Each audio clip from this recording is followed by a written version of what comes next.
সবাইকে। এই যে মা সকাল সকাল কি করছে মা? এত কিছু শাক পাতা নিয়ে। এগুলো হেলাঞ্চা শাক। হেলাঞ্চা শাক? কত রকম শাক আছে বাবা, আমি তো নামও জানি না। জানবি কি করে তোরা? তোরা তো খালি মাছ মাংস ফাস্ট ফুড এইসবই, আজকালকার ছেলেমেয়েরা তো এইসবই খায়। আমি ফাস্ট ফুড কোথায় খাই? বাইরে হতো। তুই না খাস?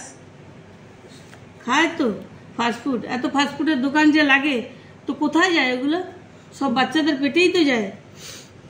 তো এটা কি করবে, মানে বড়া করবে কি এমনি শাক? আজকে তো বড়া খাবো, এতগুলো তো আমাদের খাবার কি আছে, এতগুলো বড়া করবো না তো? শাকগুলো কত সুন্দর তাজা আছে, শাকগুলো অনেক সুন্দর তাজা আছে। সিদ্ধ হেলাঞ্চা শাক সিদ্ধ খেতেও ভালো। সিদ্ধ? হ্যাঁ, সিদ্ধ খেলেও ভালো, অনেক উপকার। আজকে আমাদের ঘরে হেলাঞ্চা শাকের বড়া হবে। তো ঠিক আছে বন্ধুরা। তুই তো বড়া করলেও খেতে চাস না বাবু।